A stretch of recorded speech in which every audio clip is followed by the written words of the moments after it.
the idea of now, like if once you make it, once you like do what you want to do, or who knows if that'll ever stop. But once you hit a certain point and you feel comfortable and you can like find a place that's like that where you're like, okay, now I can afford to go somewhere that's chill and relax when I'm not doing comedy. That sounds so nice, dude. It reminds me of that thing. Have you heard the thing about like, there's this like fisherman, and he just goes out every day to catch enough fish to feed his family, and then once he does that, he goes back home for the day. And then there's this guy, I'm going to truncate this because this will bore you to death, but there's this guy, he comes from the States, and he goes over and he sees this guy and he goes, hey, you know, if you stayed out a few hours longer, you caught more fish, you could sell that, make more profit. And the guy's like, okay. So he like does that, and he goes, you know, and use the profit to hire more fishermen. And he does that, and yada, yada, yada. This guy ends up becoming the CEO of $1 billion fishing conglomerate.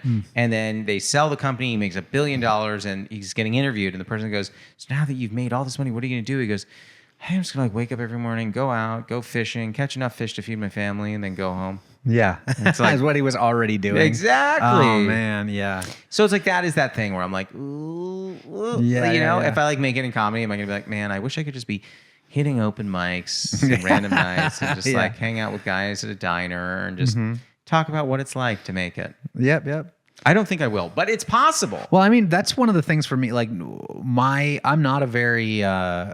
My goals aren't like I need to have a big house, a super nice car. I literally just want to feel comfortable, not constantly stressed about money, and able to hit a diner when I want to, go to a movie when I want to, not like worry about the monetary because I don't have any expensive hobbies or anything like that. That's weird. So for those who are listening, by the way, so Chad, he drove up in a Lamborghini, which I thought was weird, but that's a little off-brand, but yeah, it was a little off-brand. Well, I see you reaching for your tea, so this is as good a time as any to introduce this to our folks steeping with us at home.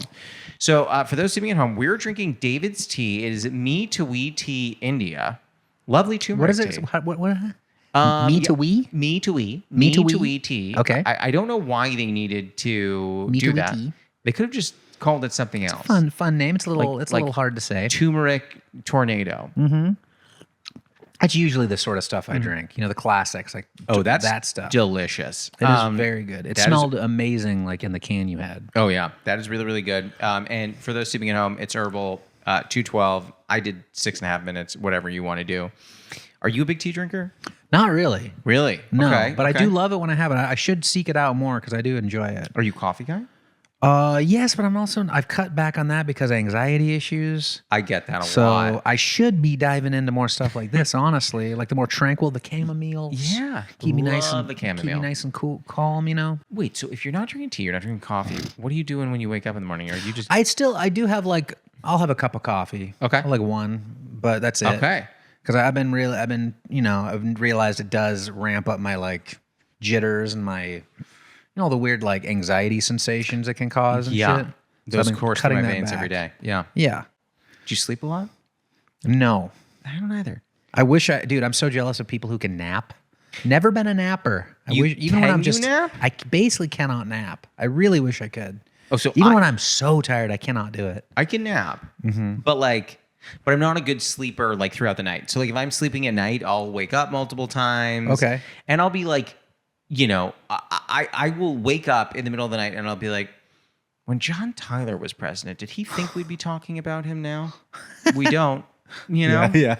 And also, what was his favorite food? Like, those are the weird thoughts that pop in my brain, you know? Like Chumbawamba, what happened to them? Where are they now? And maybe they're writing some of the biggest hits we listen to today. I don't know. See, that's usually when I come up with a lot of the comedy stuff that I... write down, at 2 a.m. But then I'm like, fuck, I have to get up and turn the light on and write and shit. I'm like, it's that battle. It's terrible. I've lost so many jokes. Enough? Is the joke good enough that I'm going to get out of bed? Yeah. You're like, I don't know how many people have jokes about cosmic brownies. Probably some. And then you think you're going to remember them and then you don't. No, never. Like, I'll remember tomorrow, and you never do. Never. Nope. So I don't even remember the jokes I've written down. Yep. Even though, fun fact about me, I never write down a joke. I just write down like a phrase or a thought. Okay. And then I never write it down. I just do it. I'm half and half. I'll do that, but then like if there's something I really want to like flesh out, I'll write a whole page or two. Actually, are you serious? Oh yeah. Like if I really want to like, like the whole Coors thing. There's like a few pages I've got I'm very familiar in with that. the Coors thing. And like, so I've got certain bits. I wish I had more that were like really long form. Yeah. But when I do that, I really like to write a ton of stuff out. But for the most part, I just write a phrase. Or Yeah. I'll just write like Coors, Wizards, and then kind of go into it. I mean, I don't do that, but I should. No, but I'm trying to remember the first time I saw you do comedy, because I feel like I've been on tons of shows with you, and I first saw you, I think, in like 2015 or 16. Yeah, were you probably. up and about around then? I was still living in Santa Cruz at that time, but I still did a bunch of stuff in SF. Yeah. So I probably saw you at that point. Yeah, I consider you like, and I say this as a compliment, like part of the old guard of people that I originally met when I went up there. Like like the Yous and the Torios and Zachs and Emily's and Anika Dell. What made you decide to come down to LA? Well, I've been wanting to for a while. Okay. And then, the pandemic hit and I was like, what am I going to, it kind of amplified the whole, like, what am I going to do? Like, what am I going to keep accomplishing here in San Francisco? And I remember you already crushed that scene. Yeah. I was doing good. I was getting booked a lot and like, but I just kind of felt there wasn't like any other progression that could happen there. And I kind of felt a little like stuck. And I remember waking up like New Year's Day, 2023 and being super depressed and like thinking about like, what do I want to like do this year? And like, honestly, not long after that is when like the anxiety stuff that I've been dealing with kind of ramped up. And I started having like panic attacks and stuff like that. Maybe a month later. And like in my head, I was like, man, maybe I need like to do something different. Yeah. And I need to, honestly, I was kind of excited about the idea of starting over where not everyone knew who I was and stuff like that, which is great actually. And it's daunting, but it's also like exciting because you don't feel like you have anything to, like, I actually feel like I have more to prove in the Bay because like most people knew who I was and stuff like that. So it's like, oh, I gotta do really good here because people might know who I am or something. And here I'm like, okay, I can just be a little more relaxed and just have fun with it. In my opinion, it's interesting when I go to the Bay. I don't be. Okay, this is really specific. I feel that pressure in very specific places and not in others, and it's confusing. So like if I'm doing a place like the Setup, Valencia Room, those kinds of places, or if I'm doing like, I'm trying to think of other examples of kind of like, even if I were doing like a Comedy Oakland or whatever, I'm like, okay, like it doesn't matter. Like not that it doesn't matter. I'm really grateful to have those spots, but like if I try things new and they don't work, like no one's jumping down my throat. It's fine. But for some reason, if I do new stuff at like the back area, the Copper Spoon, and I fuck it up, you know what I mean? Like like that one just sits in my soul in a way. Like I did. Do you know Austin had like deep cut in the bottom? Like it was in that basement Austin of Carr, that. Yeah, it was in the basement of that. Like was it Fish and Farm? Seafood, but yes, Fish and Farm. Yeah. And I gotta say, like I was performing for conservatively 8 people. Yeah. And I remember like I tried to do a joke and it bombed, and I was like, man, like. This sucks so much worse than if I bombed in front of 200 people. Like if I had bombed at Throckmorton, it would have been fine. But bombing in like the bottom of Fish and Farm is just like, fuck me. I know, and the check you get at Throckmorton makes you feel a lot better. I've never done Throckmorton. No. Dude. I remember the first time I did it, I thought they like messed up. And like I contacted the guy. Lucy. I messaged because I got recommended by DNA, this like Santa Cruz guy. Oh, okay. His name is DNA. His legal name is DNA. He books a lot of good stuff in Santa Cruz. Oh. And he recommended me to Lucy, and I got booked. This is probably 2015 or something like that. Yeah. And I remember I hadn't gotten paid often to do comedy, and like I think they gave me. Do you now? I mean, these places don't. Not in LA. Not San in Francisco LA for pays, sure. Yeah. You got to get out of town. Yep, correct. And I opened an envelope that had like $200 in it, and I was like, $200? And I messaged DNA like, I think they fucked up. Like they must have given me like the headliners money, and he was like, no, they just pay really well. And I was like, oh my god, okay. Yeah, you're like, so, how do they stay open? Hopefully I'll do that whenever I can. Yeah, so they had me on like a Throckmorton 4 times a week. Yeah, that would be nice. Yeah, it is. That is a tough thing about LA. LA is like, oh, you're good at comedy. Yeah, we'll book you. Oh, pay you? What? No, we're giving you stage time. Yep. And I'm like, cool, but like, I can't get health insurance with stage time. Like, at least give me gas money. I would love that. My favorite thing is also that like I don't I drink like every now and again, but I just like don't drink that often anymore. And so people are like, yeah, you know what? We don't pay. We'll give you 2 drink tickets. And I'm like, can you give me like 2 like coffee like certificates that I can use in the morning? Like it's 11 at night. I don't want to drink right now. Yeah. Let's go to bed. Does that Give me some super tea old? tickets. Yeah, I wish. Yeah, dude. I want to go back a little bit. So I know you also as someone who's a huge fan of movies. Yeah. So was there ever a debate for you of like, okay, I want to go into stand-up comedy versus like I want to write movies? You know, I've never really wanted to do a whole lot of behind the scenes stuff. I wouldn't mind writing. I do have some ideas and stuff like that, but like I've always been more of a performer, like ever since I was like a kid. Yeah. And like writing is a very fun part of stand-up, but honestly, like the performing thing is my overall favorite part. Okay. Right. Like I'm very jealous of people who can just sit down and write.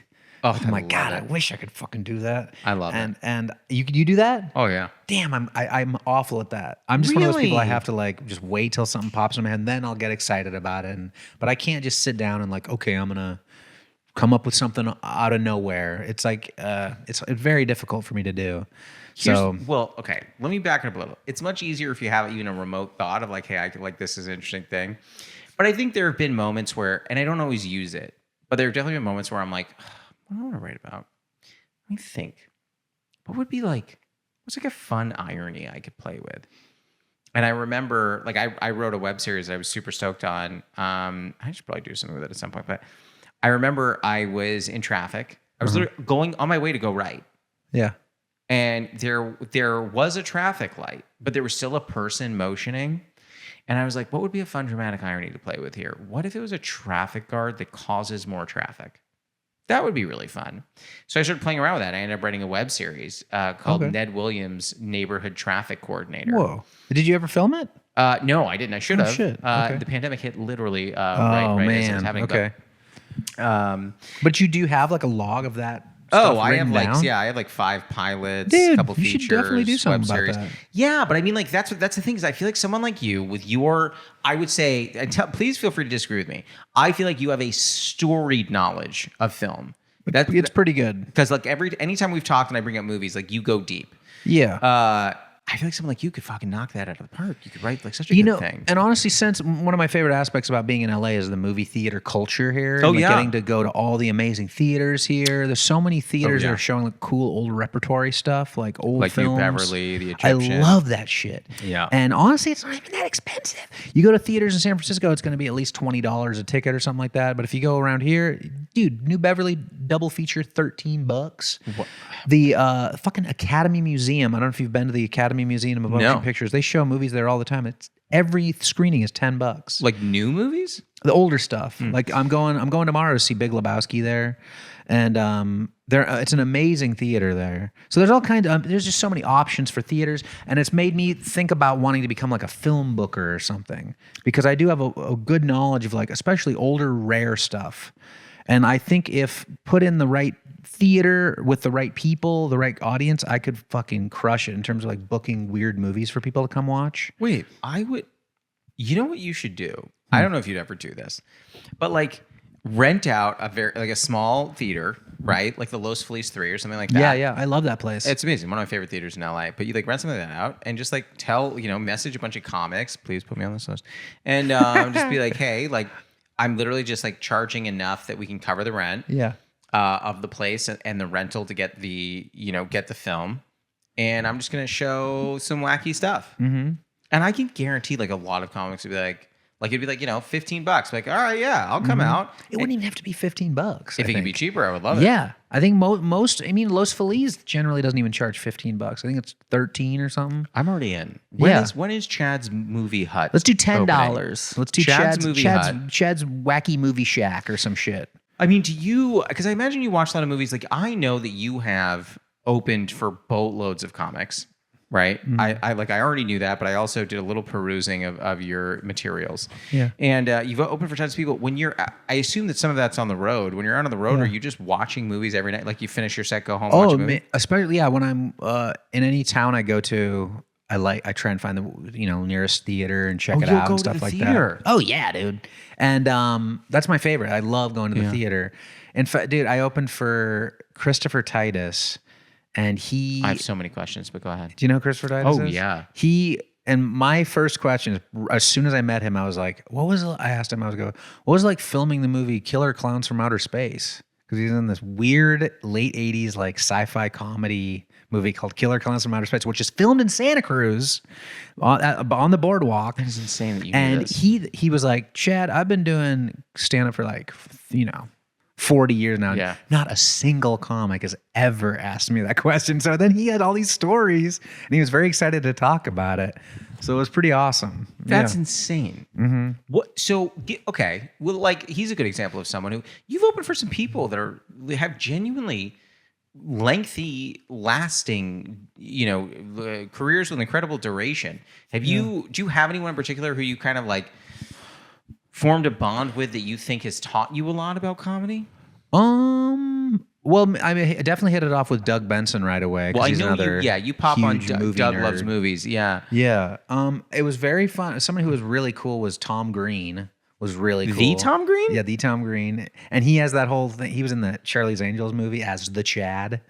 And so I vaguely recall this. he was very cool about, like, he recorded this thing with me where he said the line and I was like, I'm the Chad or whatever. And he was played along with my bullshit, which is very cool of him. Love if someone will. Yeah. And see, I'm a big, like, I really get excited about people like that, where it's like, oh my God, I grew up watching you and stuff. Like, I was really excited to work with, I did a couple shows with Bobcat Goldthwait, and he was also extremely nice. Yeah. And so I try not to, because I know he's done other stuff, so I'm trying not ask him questions about Police Academy and shit, because I'm sure he's fucking sick of it. Probably wants to hear about. You want to talk about what was it, Dad of the Year? Oh, World's Greatest Dad. World's Yeah, Greatest Dad. I did ask him a few things about that, because Jesus I do love that movie. That's a great movie. For those listening who have not seen that movie, heads up if you're going to watch it. It's a dark one. It is the darkest film, not the darkest, one of the darker movies that I think I've seen in a long time. Yeah, it's also very funny, but it's also very fucked up. It's does funny sad very well. Alternates between the two tones very well. Yeah, it reminds me. There's another movie that was like, I can't remember the name of it. It was with Patton Oswalt, and he's like catfishing his son. And that was another really dark movie. What? You don't know this one? No. Okay. A lot of people listening are going to be screaming at the phone right now, being like, it's this. Yeah, you call yourself a movie fan, or you know what the fuck this is? I can't tell you, like, on this podcast, the number of people that have shot me messages where they're like, how did you not know? And they'll say something from like 20 episodes ago. I'm like, I don't know what the fuck. Well, I don't know what you're talking about.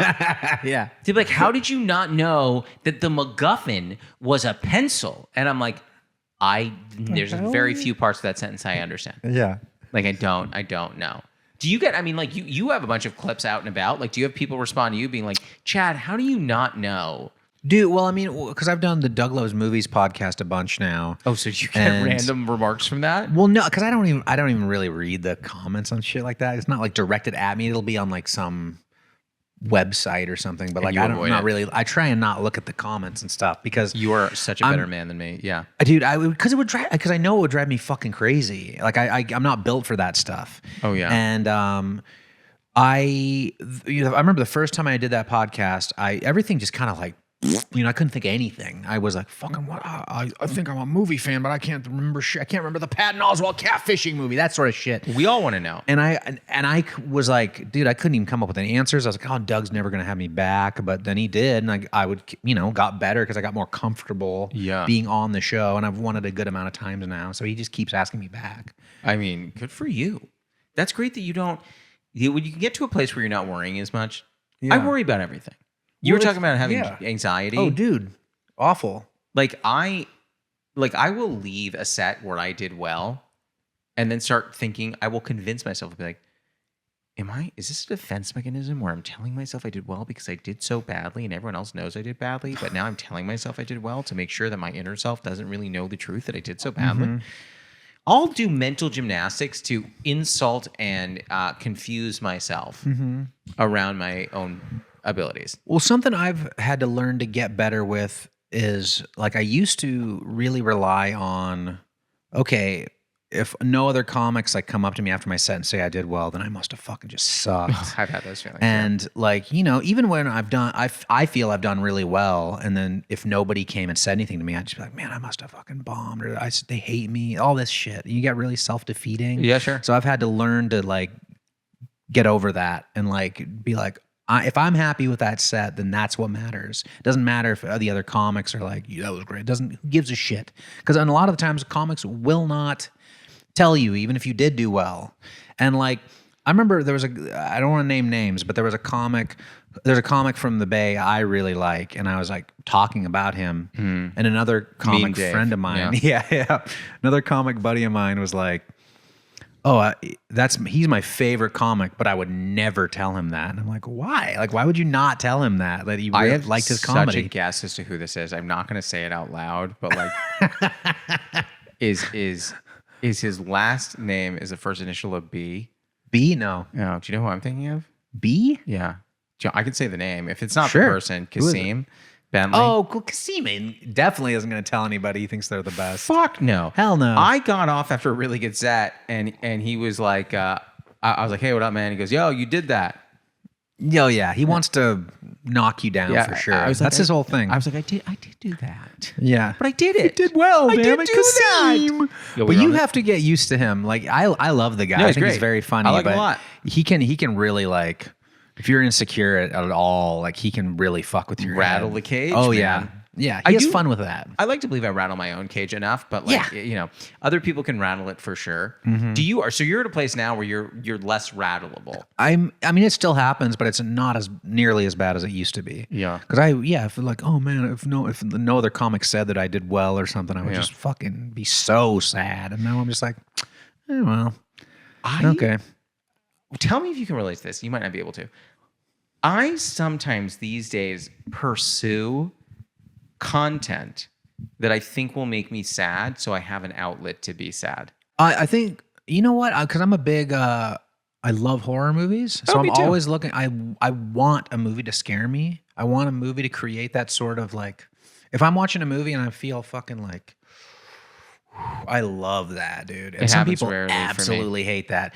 A really good example of a movie that I loved and a lot of people really didn't like because of the tension it created was Uncut Gems. I didn't like it at all. And I remember you didn't like it at all? Yeah, because it's fucking, you're just like, dude, what is going on? Like, it makes people like uncomfortable. Yeah. I got into a big argument with this comic named Red Scott. And I know he was Red. just like, he hated that movie. Red's also got a lot of strong opinions. But oh man, he was just like, that movie fucking, he was like mad about it. He was angry it existed.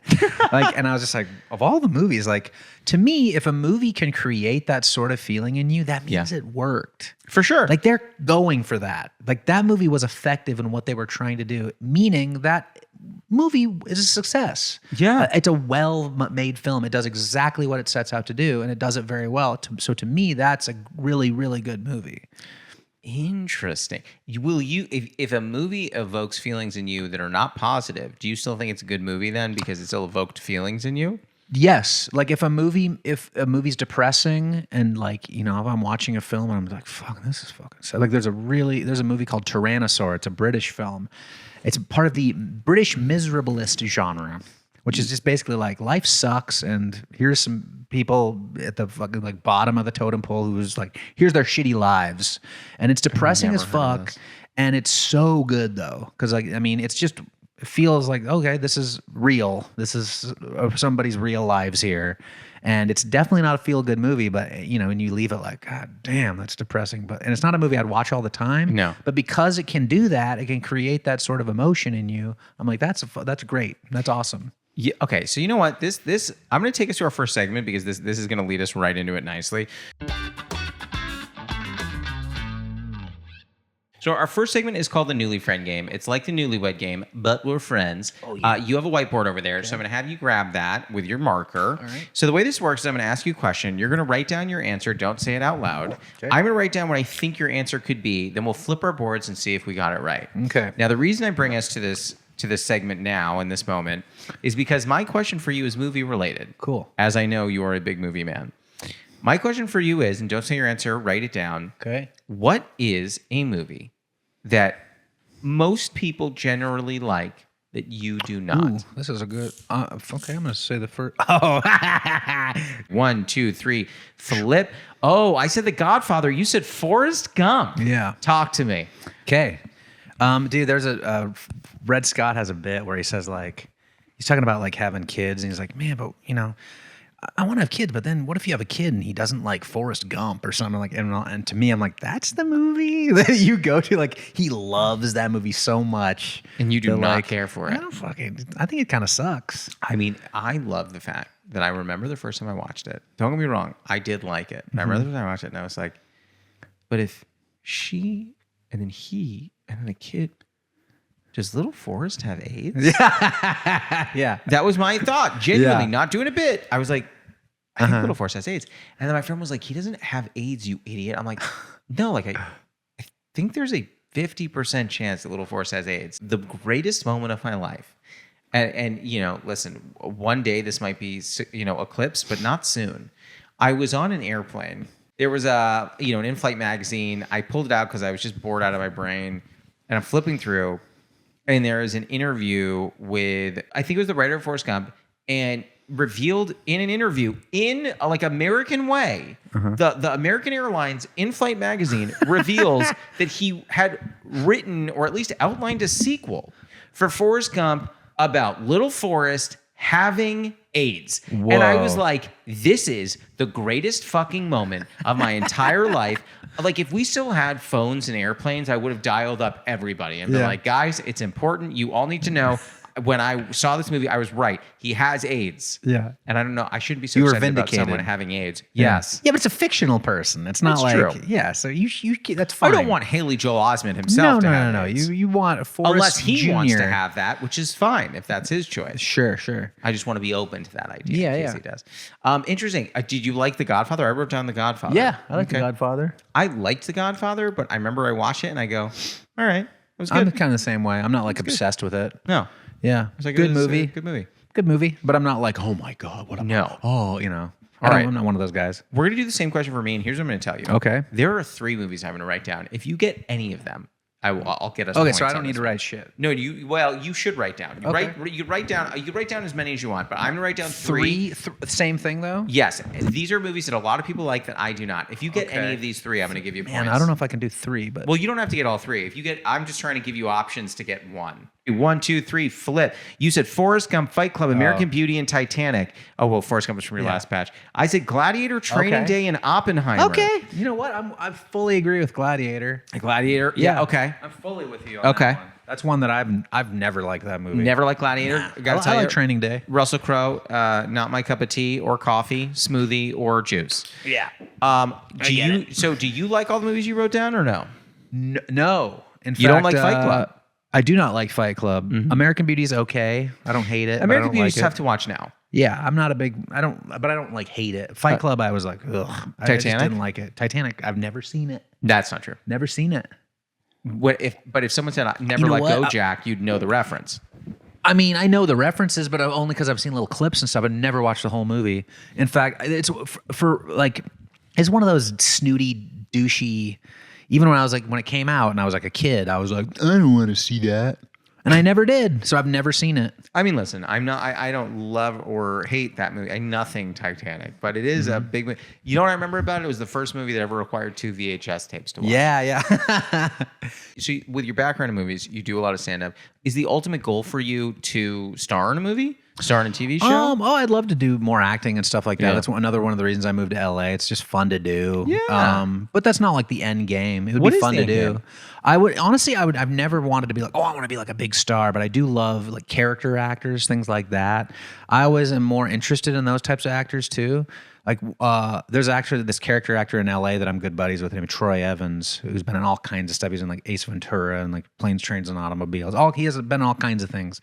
And like listening to him talk about, he'll just be like, hey, Chad, you want to hear the story about when I worked with Robert Duvall? And I'm like, fucking yeah, lay it on me, dude. So he's got all He these. sounds like Sling Blade a little bit. The way He has a very distinct voice. Yeah, he talks yeah. like this, and he always gets cast as like I'm an old cop or something like that.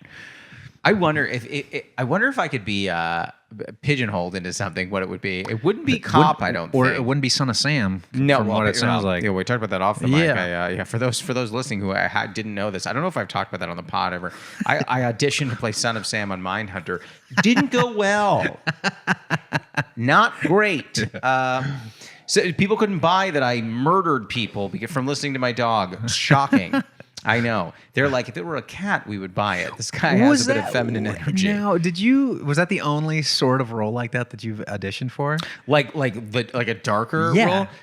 Yes. Because I was gonna say I auditioned for a role once. I got decently far along. I didn't get it, about a guy who finds out on his bachelor party that his best friend slept with his soon-to-be wife, and then like gets really ragey and like screams at the guy, and they get in a huge fight, and like he swings him and shit like that. But like that character was not inherently angry or mean. His dog didn't like tell him to kill everybody. So that did happen. That was in the tag of the film. Yeah, I see. That was the I see. end credit scene. Okay. His dog goes and kill everybody. Kill everyone. Do it. Have you auditioned for a role like that?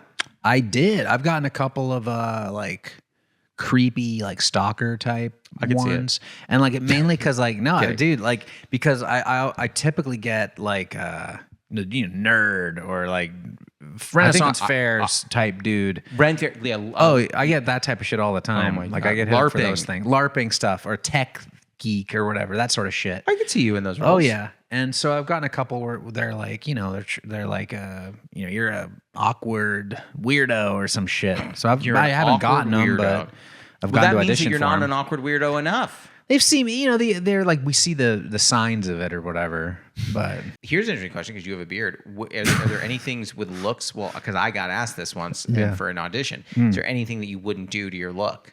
You know what? Get a buzz cut. Oh, I would do that, but I think a lot of comics are like this, where like you feel very trapped in your look.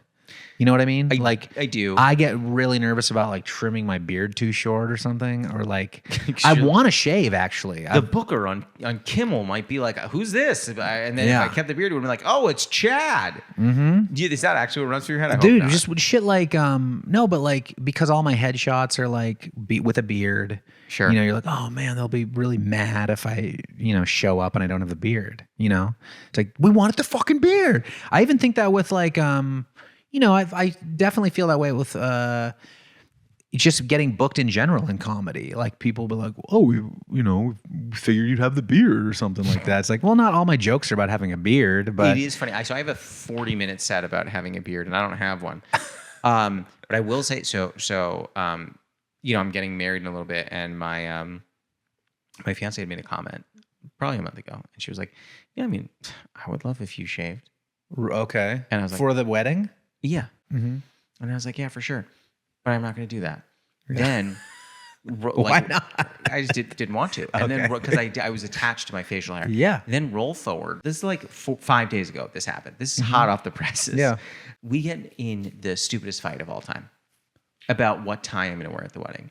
Now, let me be clear to you. I don't care what tie I wear at the wedding. But for some reason, I was in such a shit mood that night where she was like, "What about this?" I was like, "I don't want to wear that." Like I was being a dick. Completely my fault. Just to stir things up. Yeah, just stirring up the pot, hot pot. Things didn't go great. And then like I said, I was like, "Okay, I can tell I'm being an asshole, and I'm sorry." I said, "What matters to me is that you're across from me. I don't care what I'm wearing. It does not matter." Yeah, I saved it. Well, so here's the thing.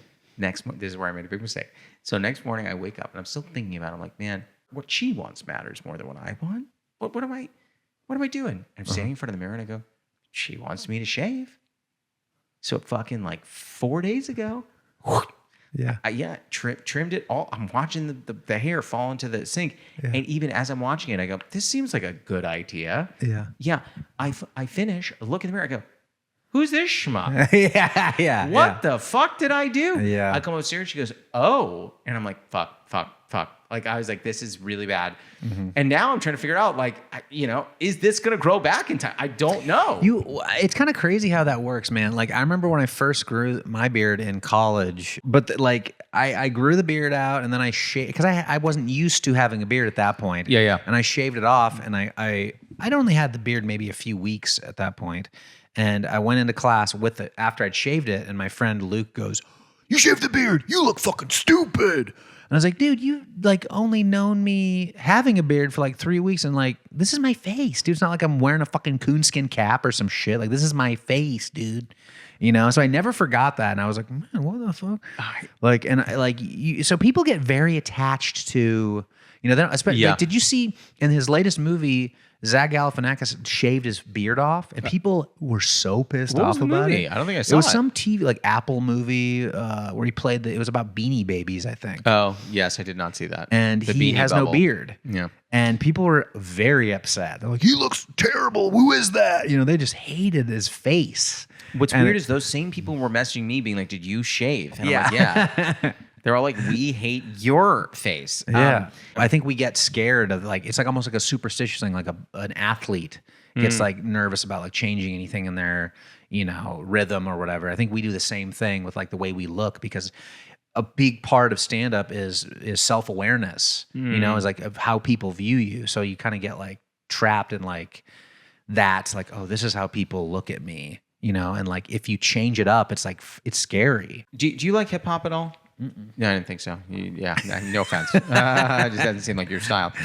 But Outkast has a lyric, which is, baby boy, you're only funky as your last cut. You focus on the past, you're bound to be a has-what. Yeah. And I think about that sometimes when it comes to like all the social media stuff, which is like, sometimes I'm like, man, these people are developing a relationship with me. These people, they like what I'm doing. Yeah. And I think I think my bits are good, you know? And then I'm like, the minute I post a clip that does not entertain them, they're not sticking around. These people are not like this guy. They're not I'm thinking fucking about like me. I'm walking down the street and I'm going, man, what's Josh doing today? I follow him on TikTok. You know, like people are legitimately like, who's that? The fuck? I follow him. I don't think I've seen a funny thing from him in 6 months. I don't know who that fucker is, and I'm just like, oh, that's great, you know. But I feel like that there is that like dichotomy of what I think of myself and my own self-importance, and knowing the world is not there with me. Yeah, totally. Yeah, it's tough. It's tough. I don't know. I wonder for you, as you came down to LA, was there any thought like, I want to change the vantage point of who I am to other people? No, I mean, not really. I was never like, I need to be more stylish. I have lost weight, but I started losing weight before I So I moved. noticed that, by the And way. people are always like, Congratulations. you got Hollywood, you got drinking Ozempic or some shit. I'm like, no. But part of it is just the anxiety stuff. I'm trying to make healthier choices, you know, because I've seen that it like does affect like if what I'm eating, what I'm drinking. So I stopped drinking. Yeah. You know, because telling you, I don't it gets find it that worse. interesting Anxiety gets anymore. worse the next day. So I stopped. It just wasn't worth it to me. Yeah. So that, of course, that's going to cause weight loss because it's like a bunch of extra calories I'm not taking in, you know? Yeah, I mean, I filled that back up with ice cream, but I hear you. Yeah. No, yeah, I definitely, I don't know why I got to the place where like, I would think about the fact, like, let's say I had a few beers at a show. The next day, I would be like, just less productive. I wouldn't feel as good. I was kind of like, why the fuck do I keep mortgaging the next day? Like, this fucking, I don't need this shit. You know, I'm like, rather just have a cup of tea and watch Murder, She Wrote. Well, you feel, I mean, as a comic, you feel like because we're underpaid. And so if you're getting drink tickets, you feel like you're getting even further screwed if you don't use them. You're like, this is real. my payment, right? Like if I'm not using these, like I'm getting fucked over. That's what I used to think. Yeah. And it's kind of, so it creates this like trap, you know, where you're like, oh, I have to use these or else I'm getting, you know, even further abused. You know what I mean? Yeah, I mean, I think about that. There are certain clubs that I've done where they're like, yeah, you know, we pay you, we give you a meal, we put you up, and those are few and far between now. They don't. That doesn't really happen that much anymore. I'm still at the point like when I get put up, I'm like, ooh, I get very excited about it. I love it. I'm very excited outwardly, and inwardly, I'm like, how many people slept in this bed? Did they change the sheets? They're bug bites. Yeah. You know, I'm like, who was in here? Was Andrew Rolfo in this bed? I don't feel like that. Yeah. You know? But no, I think about those things. I do wonder, like, well, going back to that question I asked you earlier, when you think about your end game, is your end game like being on the road all the time? No, I mean, it used to be, it's exciting to think that way, but like, I even know now at this point that like doing that constantly would be like, woo, you know, because like when I'm gone for like lengthy periods of time, it's cool, but I still, you know, even if it's longer than like 2 weeks, I'm like, I gotta get the fuck back to wherever home is. You know what I mean? Are you a bit of a homebody in that regard? I mean, yeah, but I wouldn't say I don't like say it in a negative way. No, like no, I didn't feel you were. It's just like I just some like place that feels familiar, or you know what I mean, as opposed to just like, okay, I'm just on the move. It feels very exciting to begin with, but then after a length of time, it's like, it'd be nice to be somewhere familiar, you know. I'm a creature of habit. So for me, like, this is stupid. Like when I'm on the road, so I'll go out and like buy if I like groceries if I'm in some place for a little while. Yeah. It's like if I'm doing like a run of 4 shows in a city, run of 5 shows in a city, like staying there for a week. Like I did a week in Portland, right? I'll buy some groceries, you know, like do my thing. Yeah.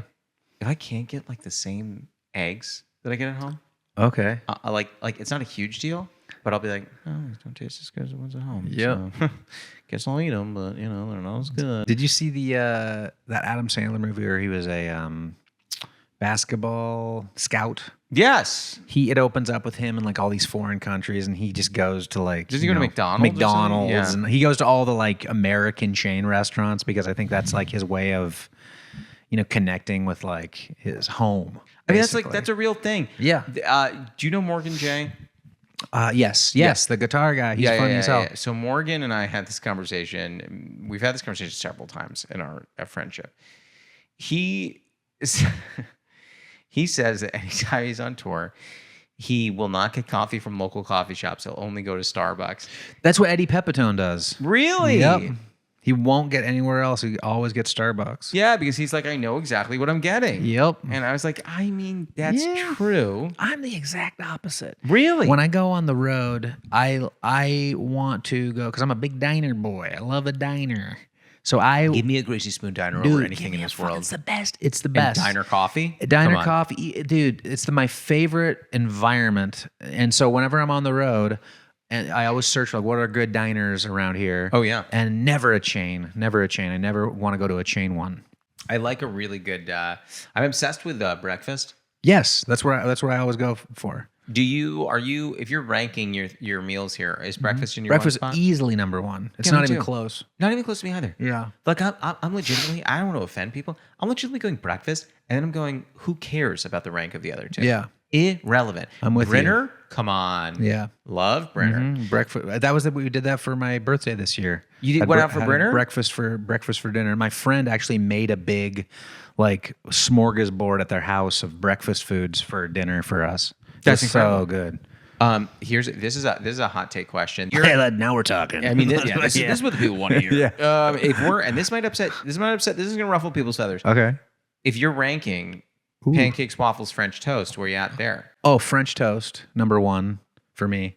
Huh. Yeah, Okay. I love French toast. Interesting. Go ahead. And then pancakes, and then waffles. So I may ask you to leave. That's crazy to me. Why? Waffles at the one. Waffles? Absolutely. Oh man, Can I say something? I do like the cups, like you get it's to hold the syrup. yeah. That's nice. It's rare that you get a food that comes with little compartments for everything you need to. Yeah. It's like a little I storage like that, unit. but I've had too many mediocre waffles though. Not in this house. I have a Really? waffle maker. You Oh, come man. over for breakfast. Okay, I'll make okay. you. Do you like your soft? Do you like them hard? You know, you tell me. I'll make. I like whatever them, you but want. definitely like them on the softer side. Exactly. And when you come to the Lanzet household, that's what you're going to get. Okay. Should I just quit and start a Waffle House? Yes, What if I called it Josh's Waffle Emporium? I like it. And then I'm going to write a movie called Josh's Waffle Emporium. Josh's waffle and bar. It's about when you go to the Emporium, when you eat a waffle, you can travel in time for 8 minutes to any point in time you have lived through. So you can't go back to dinosaurs. Oh shit. You can relive any moment of your life for 8 minutes. Okay. And then once it's done, Wow. you're right back there eating your waffle. Oh, Josh's Waffle I Emporium. immediately knew where I was gonna go too. Did you really? Yeah. Would it be improper for me to ask? No. Tell me. I would go to Ocean Shores, Washington, Okay. when I was probably 9 or 10 years old. Mm-hmm. We would go on little family vacations there, like on the coast, like and on the beach in like a cold Washington beach. Yeah. But it was so nice, and like I just have very, very good memories of that region, and like I loved the place we would stay. My mom's had a friend who had like a timeshare there. Okay. And so they'd let us like stay there every now and then.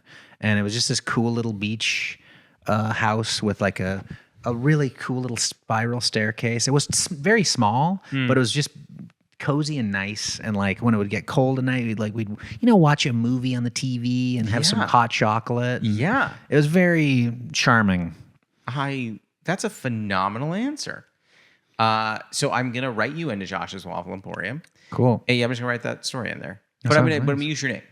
Cool. Thank you. Yeah, so I appreciate that. You'll be one of the people who come to the Emporium. Okay. Are you ready for the lightning round? Let's do it. So it's 5 fast questions. They do not at all have to be fast answers. The last 5 questions we end every episode with. Okay. So question 1, what is a favorite ritual of yours? A favorite ritual of mine. Well, Yeah. I think we already talked about it. Like No. the diner thing, I love. Okay. I love like especially when I go on the road. Yeah. I find out where the best breakfast places are Love. the next morning, and then I fucking hit those up. I And, would travel with you anytime. One of my favorite, dude. This is another very good memory of mine. When I was in my first year of college in Ellensburg, Washington, I would get kind of like I remember my very first quarter, fall of 2004. Classic.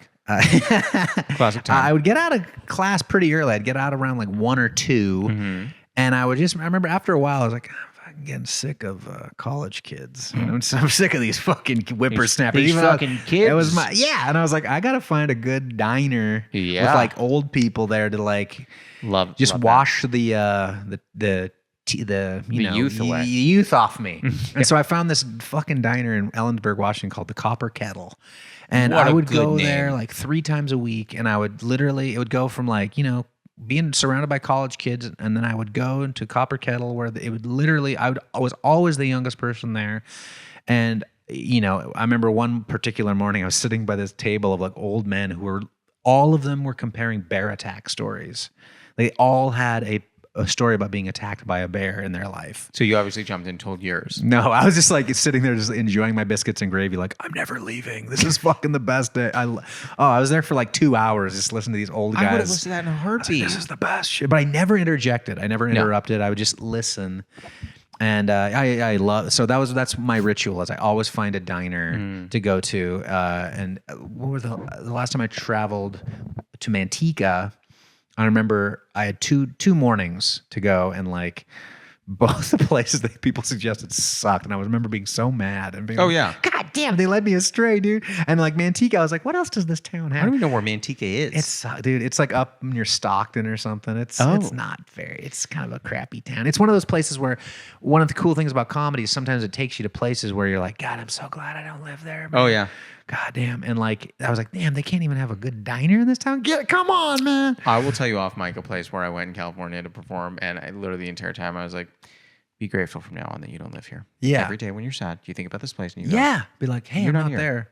Amen. That's how I felt about Manteca. I Cool. was like, wow, I'm really crushing it. I didn't want to 'Cause tell you this. We have a huge swath of listeners in Manteca. Fuck. By the way, I do want to just revisit something we said earlier because I just want to clarify. I'm going to change it to Josh's Waffle Wonderland. Ooh, I like the Feels alliteration. better. Yep. Yeah. Emporium Yep. seems cheap. Waffle Wonderland sounds way better. I just wanted to get that on the record. Understandable. Question 2. What is a running bit you have with a friend or partner that makes you laugh? There's another comic named Steve Osborne, Okay. and we went on a like a really long road trip. We're in the car together for like 15 fucking hours or something Oy, like that, oy, oy. and we're just kind of going crazy. And so we would just start talking to each, like, you just start like doing everything in the Don Pardo voice or whatever, like just start like Chad Opitz. Josh Lanzet, Chris Knatzer, like and it was just cracking us up. And we started doing a Who's on First, but it was like about actor Stephen First from the National Lampoon Animal House movie, but it was a porno. It's like, who's on first? Like, but it's anyway. That's phenomenal. It's just one of those like extremely niche bits that like, it's like, who else is going to think this is funny but us two? Like, who's on first? She's on first. It's like, do you stupid still as do fuck. that every time you talk? Not all the time, but like it frequently comes up more. It comes up more than you would think. I would think never. Yeah, exactly. Yeah. So it comes up every now and then. Question 3. What is a very controversial opinion that you hold? This is kind of douchey of me. I think Tom Hanks is an overrated actor. But he's not bad, but I definitely don't think he's as good as people say he is. I think he gets a lot of leeway because he is extremely likable. I think his range is kind of whack. Honestly, one thing that stood out to me. It's not even a great movie, but Cloud Atlas. I don't know. I haven't seen that one. Not a great movie. Understatement of the year. The movie, the movie has every actor in it plays like 5 or 6 different parts, and isn't Halle Berry in there? Halle Berry's in there. Yeah. The cast is good. It swings for the fences and fails. Wachowskis? But yes, and there's moments in it that are really good, but like. Tom Hanks plays like 5 or 6 different parts in it, and it's like every single one. You're just like, that's fucking Tom Hanks trying to be like a British guy, and it doesn't work. And you're just no. Whereas most of the other actors, it's effective. And you're like, okay, I buy them in these parts, but like he sticks out in a few of the roles like just a super sore thumb. Like he can't do this, and that's fine. Something wrong with that. People will tout him up as like a super great actor, and I'm like, he's all right. So what you're saying is that when Tom Hanks came out and said he had COVID, you were like, I don't like him anymore. Yeah, that's right. Like, he created COVID in the lab. Yeah. He distributed it amongst the people. It's the Tom Hanks virus. Yep. No, that's interesting. I think that there are some actors that play variants of themselves, and there's some actors that get lost in the role. I think these days actors that get lost in the role are a little fewer and further between. True. The type of actor. So if you think Tom Hanks is overrated, do you also think George Clooney is overrated? And do you think Ryan Reynolds is overrated? Well, but I don't think Ryan Reynolds. Nobody's talking about Ryan Reynolds as if he's like an amazing actor. Though. No, but he's in big movies, but nobody's like themselves. He's fine. Like I'm not a big fan. I'm not a huge fan of his, but like I wouldn't say he's overrated. Clooney. Clooney. He could, because he's not like. I guess he's a movie star, but he's not. He just doesn't have a lot of range. Like it is true. There's not a lot of people like Dustin Hoffman or something where it's like that guy could fucking play anything basically. Yeah. And like even like De Niro is one of those guys who's been in so many bad movies now. But like if you look back in his older stuff, like you're like, oh, he's fucking amazing actor. Oh like, he's got tons of range. But like just people. Because he's done a bunch of crappy movies lately. People forget about that. Yeah, I mean, I'll say this. Would you understand what I meant if I used the phrase "a plain movie"? What's that? Like, yeah. You know what I mean? Oh yeah. Yeah, I'm not gonna watch it on the ground, but if I'm in the air, I'm gonna. Oh yeah. Around. It's like a ginger ale. Yeah. You're not drinking that on the ground. No. Give me some of that fizz up there, baby. I watched Robert De Niro in a movie called The Intern, and I gotta tell you, it was good. Yeah. Is that the one with him and Anne Hathaway? Yeah, it was good. Mm-hmm. That's another person who I think gets way too much guff. Yeah, she's fine. Anne she's Hathaway actually gets so much guff. A lot of people really give her some hate, and I'm like, true. What did Anne Hathaway do to you? She's good. She's a good I don't actress. have a problem with her. Yeah, me neither. Never did. No. I remember there was a moment where I was like, but you know what? It was the character she was playing. Yeah, I was fine with it. Question 4: have you ever experienced imposter syndrome? And if so, is there one particular moment that sticks with you? This is a recent one. I was in the San Francisco comedy competition, and I got first place one night on a night that but it was on a night I didn't feel I deserved it. And there was other nights where I was like, if I'd gotten first that night, I might have been like, yeah, that works. But then like one night I was like, I don't think I deserved first that night. It almost felt like, when they give an Academy Award to somebody for like a movie, it's like, for the other stuff, they just give it to them for that. It wasn't as satisfying for me. Interesting. That was a weird, one of the nights, like, this was very satisfying because I hadn't been doing great in the finals. And like, we did a show in Menlo Park, and with the San Francisco comedy competition, they have judges. Mm-hmm. And right before I went up, they were okay, well, let's introduce the judges. And one of them, his big credit was, and this next judge was in the motion picture Howard the Duck. And I like was right backstage, and I just uproariously laughed, like, because I thought it's like, what the fuck? That's his credit? Please he was in Howard the Duck? And not everyone heard you. And no, they definitely heard me laughing. And like, but I like, that put me in such a like good mood. Like I remember backstage, I was like, oh, I'm gonna win tonight. And so I went out with that mentality, and I got first. I mean, that is, mentality's half the battle. Yeah, it's weird because that night I also thought you were gonna win. I was down here in LA, but I felt it in my heart. Howard the Duck actor is in the crowd, man. He's got this one. He's got it, baby. And then he's going out with a positive mentality. I was just like, wouldn't get it. Tom Hanks wouldn't win. He wouldn't win that. He's overrated. Mm-hmm. Question 5, final question. I typically ask what your favorite tea is, but I know you don't drink a lot of tea. So I'll say, what's your favorite tea? Or if you don't want to answer that, what is your favorite comfort? Comfort? Mm-hmm. Well, God, I can't say breakfast food again, can I? I mean, if there's a particular breakfast food, I think we can go in on your order. Oh man, I'm a big country breakfast guy. I love a country breakfast or That's an got omelet, biscuits, gravy, and then eggs. eggs and bacon and sausage, like all the really awful shit for you. It's the thing where they say two of this, two of this, two of this, two of this, two of this, and Basically, and then biscuits. Yeah, and like I used to eat that stuff way more frequently. I'm trying to tone it back, but yeah, I still go when I go to breakfast. I still don't eat great, but I'll something with some sort of vegetable, like a Denver omelet or something like that. You're like, let me get a vegetable. Can you chop two little pieces of onion in here? That's pretty much it. Yeah, and then I'm like, I'm good. Okay, yeah. At least I have something like that. Can I get an omelet where it looks like it was once in a room with a bell pepper? Yeah. I want it in my eggs. Yeah. I just want to know it was there. It's bell pepper adjacent. Yeah, exactly. Yeah. I've always described myself that way. Just me, bell pepper. I'm easy adjacent. to trick with health stuff. I'm like, it's healthy. It's got it's got a hint. It's got a smell, a whiff of bell pepper. Yeah, they said it was organic, so I went for it. They're like, oh, the bacon fat? You're like, no, the bacon fat is organic. Yeah. So it's fine.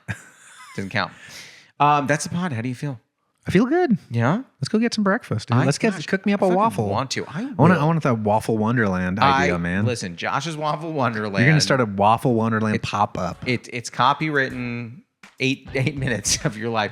It kind of sounds like a rip of About Time, but you only get 8 minutes in this one, so make it count.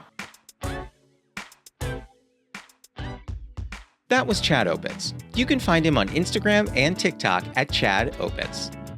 This episode was produced by Jude Crowner. It was edited by Martin Alvarez. Our theme song and additional music are by Oliver Hymack. Our cover art was done by Neil Fraser with photography by Matt Mazisco. Social media by Dia Villegas. Please write a review and rate our podcast on Apple Podcasts and wherever else you can. You can send any questions, comments, newly friend game suggestions, or tea suggestions to steepcombos@gmail.com or tweet us at steepconvos. I'm Josh Lanzet, and you can follow me on Instagram, TikTok, Twitter, YouTube, and Facebook at Josh Lanzet. We'll be back next week, so until then, happy steeping. So I'm shocked you weren't being called in for a high school quarterback.